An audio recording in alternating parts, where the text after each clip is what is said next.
घर घर और गांव गांव में महाभारत है। महाभारत की मेन नींव जो है वो है द्वेष और अहंकार। लोग एक दूसरे को बढ़ता देखना ही नहीं चाहते। अगर पड़ोसी का लड़का सरकारी नौकरी करने लगा तो वो ये नहीं सोचते कि हमारा भी लग जाए, वो ये सोचते हे भगवान अगर हमने सच्चे मन से पूजा की हो तो वो कल ही छुट के घरे आ जाए। ये आफत है। दूसरे के सुख से लोग कलयुग में बड़े दुखी हैं, मारे डाल रहे हैं। और महाभारत की मेन जड़ हमें खूब पता है, जे खेत अपनो ना और फिर मन में जे सोच रहे जब कैसे कब्जा है जावे, ये खेत हमाओ है जावे। और चाहे वह खेत पे कितनो पैसा खर्च होवे, जितने को खेत ना है उतनो तो तहसील में भाग भाग के पैसा खर्च कर लेते, लेकिन खेत अपनो है जावे। ऐसी खेती को का मतलब है जब में जिंदगी गंवाए दे रहे हो। तुम्हारे पूर्वज आए वे लेके ना जाए पाए तो तुम का लेके जाओगे। मुसीबत का पहाड़ है। एक समय व्यास जी बैठे हुए तो बाबा नारद पहुंचे, बोले क्या हुआ व्यास जी आप उदास हैं? बोले जी। क्यों? कारण ये है कि हमने 17 पुराण लिख दिए लेकिन फिर भी मन को तसल्ली नहीं है, शांति नहीं है, तो क्या करना है? तो नारद बाबा बोले कुछ ऐसा लिखो जिसमें करुण रस भी हो, भक्ति रस भी हो, प्रेम रस भी हो, ज्ञान रस भी हो, वैराग्य भी हो, कुछ ऐसा लिखिए। तब इस भागवत की रचना हुई है। प्रभु के 24 अवतारों का वर्णन दिया। भगवान के 24 अवतारों का वर्णन दिया व्यास जी ने, जिसमें भगवान के 2 अवतार हैं, एक हंसावतार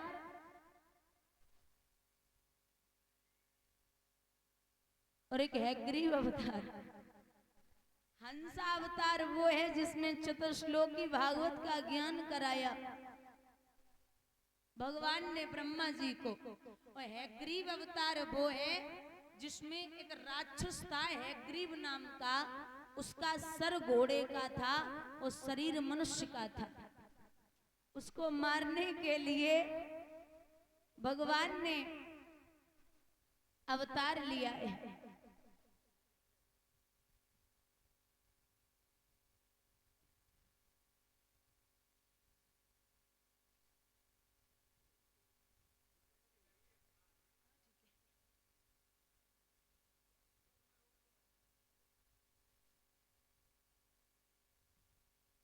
दो अवतार भगवान के ये हैं।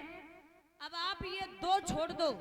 बुजुर्ग बैठे हैं दादा, पहले से गिनना शुरू करते हैं। पहला अवतार है भगवान का सनक सनंदन सनातन और सनत कुमार। दूसरा अवतार है 12 अवतार जो प्रभु समुद्र से पृथ्वी को लेके आए थे। तीसरा अवतार है नारद बाबा का।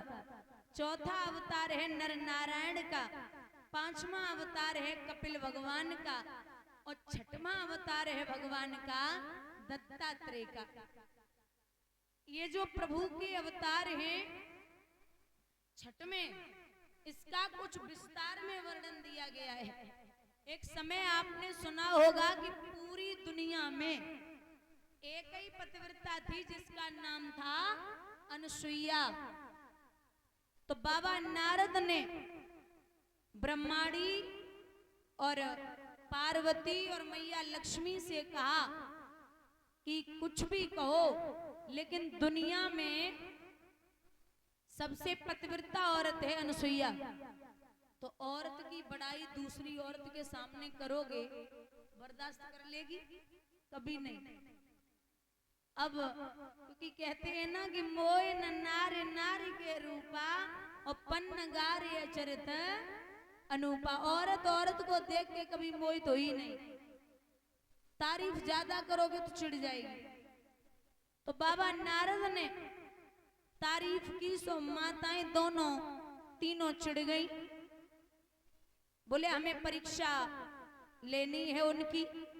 तो तीनों ने अपने अपने पतियों को भेजा और जवाब दिया कि एक काम करो, क्या परीक्षा लेके आओ, जब तक हमें पता नहीं चलेगा कि वो पतिव्रता है या नहीं, हमसे ज्यादा हम नहीं मानेंगे। बोले ठीक है। तो तीनों देवता पहुंचे, जाय के मैया अनुसुईया के दरवाजे पर आवाज लगाई, माताम भिक्षाम देहि। मैया बाहर निकल के आई, कहा कि हमें भिक्षा चाहिए।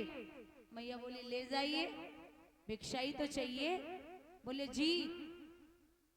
तो जवाब दो कि हमें ऐसे भिक्षा चाहिए नगिन अवस्था में, जैसे कि माँ अपने बच्चे को दूध पिलाती है। मैया अनुसुईया बोली इतनी हिम्मत तो काऊ में ना है जो हमसे इस तरीके से बात करे। ये है कौन? ध्यान रख के देखो तो तीनों देवता दरवाजे पे खड़े। मैया बोली अच्छा आप मेरी परीक्षा लेने आए। अंदर गई, उंजली में जल लिया और पढ़कर के तीनों देवताओं पे मारा है। तीनों देवता तुरंत के तुरंत बालक बन गए। अब जब बालक बने तो मैया ने तीनों के लिए आंगन में पालनों डाल दियो और क्या करो, ए माता अनुसुईया ने डाल दियो पालना। तीनों देव झूल रहे वन कर के लालना।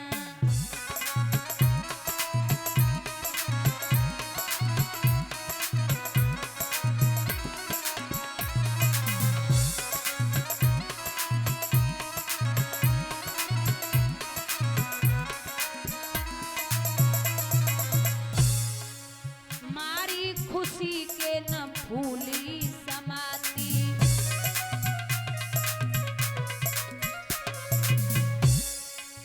गोदी में ले लेके झूला झूलाती।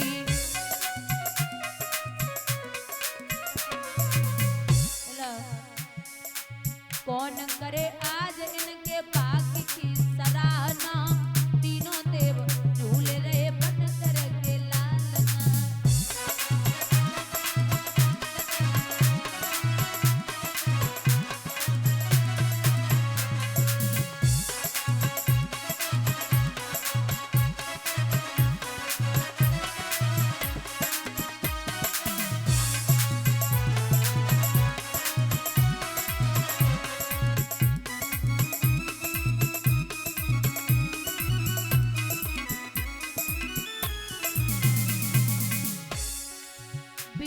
बजाते हुए नारद जी आए,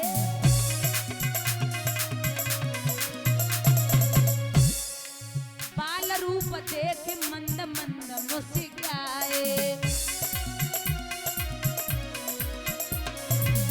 बाबा नारद बोले ऐसे फंसे जाल में वो पूछे कोई हाल ना।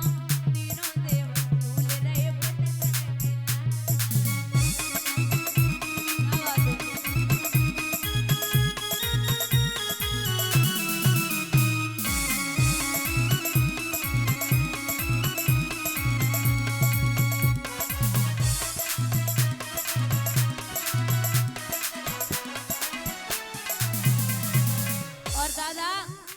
कोई वो छोटे पूरे नहीं है जिनको मैया ने बालक बनाया। कोई गरुड़ पाल, कोई सृष्टि रचैया।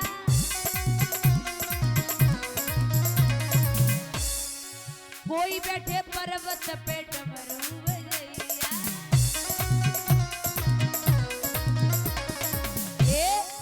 सती जी के सामने भाई नष्ट सबकी कामना। तीनों देव झूल रहे बन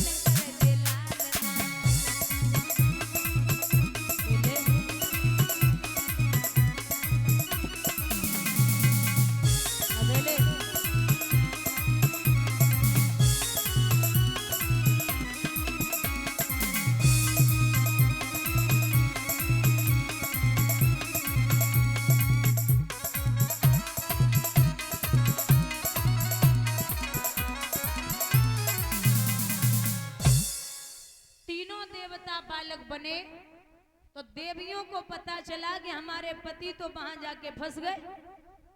तीनों देवियां अपने पति को छुड़ाने के लिए पहुंची। अब मैया के सामने हाथ जोड़ के बोली, देखो मैया, मैंने तो ऐसे ही भेज दी, वो को पता ना है कि तुम इतनी बड़ी पतिव्रता हो, हमारे पति को छोड़ दे। स्तुति की तो बालक पुनः देवता बने। इनके अंश से चंद्रमा, दत्तात्रेय और दुर्वासा, ये भगवान के छठवें अवतार हैं दत्तात्रेय जी। सातवां अवतार है भगवान का स्वयंभू मनु। आठवां अवतार है ऋषभदेव जी का।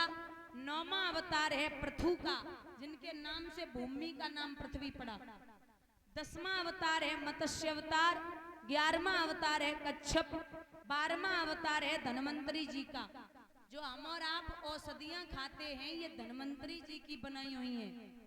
और एक बात कही धन्वंतरी जी ने कि जो व्यक्ति सुबह उठ करके 1 गिलास गुनगुना पानी, दोपहर में 1 कटोरी दही और शाम को 1 गिलास गुनगुना दूध पिएगा, वो जीवन में कभी बीमार नहीं होगा। अब ऐसा सुना है कि भरी ठंड में तुम शाम को रात्रि के 10 बजे दही खा लो तो बीमार हो ही जाओगे।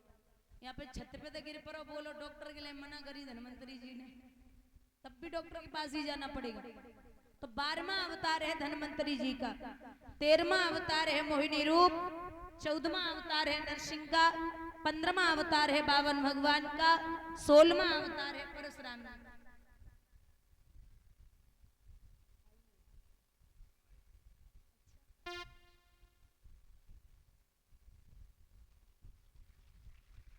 17वां अवतार है वेद व्यास जी का।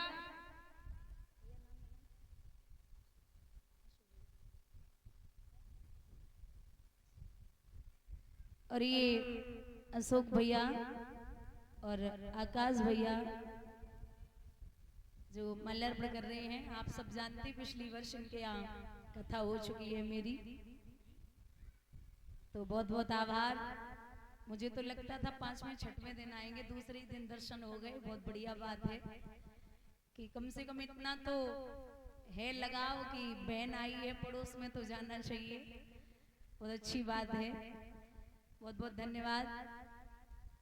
और माल्यार्पण कर रहे भगवान सुख और संपत्ति प्रदान करें, ठाकुर जी का आशीर्वाद बना रहे, जो इच्छाएं हम वो पूर्ण हो, ये अभिलाषा और आकांक्षा है गोविंद से।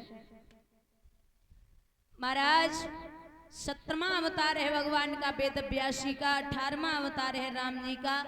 19वां अवतार है बलराम जी का। 20वां अवतार है कृष्ण जी का। 21वां अवतार है बुद्ध जी का। और 22वां अवतार है कल्की का, जो अभी संबलपुर गांव में विष्णु यश ब्राह्मण के यहाँ भगवान कल्की के रूप में अवतार लेंगे। 22 ये है और 2 वो है हंसा अवतार और है ग्रीव अवतार। ये 24 अवतारों का वर्णन जो दिया गया है और कहा है कि महाराज सबसे पहले व्यास जी ने महाभारत लिखा। आप समझिए कि पूरे महाभारत में भगवान ने सिर्फ और सिर्फ राजनीति की है, राजनीति के अलावा दूसरा काम नहीं किया। और भगवान जैसा राजनीतिज्ञ न तो था, न है और न कभी होगा। भगवान पांडवों का साथ इसलिए देते थे क्योंकि पांडव कभी धर्म के विरुद्ध नहीं गए। जैसे थे पांडव वैसे ही भगवान उनका साथ देते थे। और इंसान का साथ कभी भी ऐसे नहीं देना है कि उसके मुंह पे कुछ और हो और पीठ पीछे कुछ और हो। मुंह पे तो सामने से आए बड़ा मीठा मीठा बोल रहे, अरे तुम तो हमारे बड़े प्रिय हो, तुम्हारे बिना तो मैं मर ही जाऊंगा। और पीठ पीछे जैसे ही हुए वैसे ही बुराई करनी शुरू। जिसके हो उसके पूरे तरीके से रहो, अगर नहीं रहना है तो बिल्कुल भी मत रहो। क्योंकि एक विद्वान ने बड़ी प्यारी लाइनें लिखी है कि विद्या पाई विवाद करी तो उन विद्वानों का क्या होगा, और करे अनीति निर्बल ही तो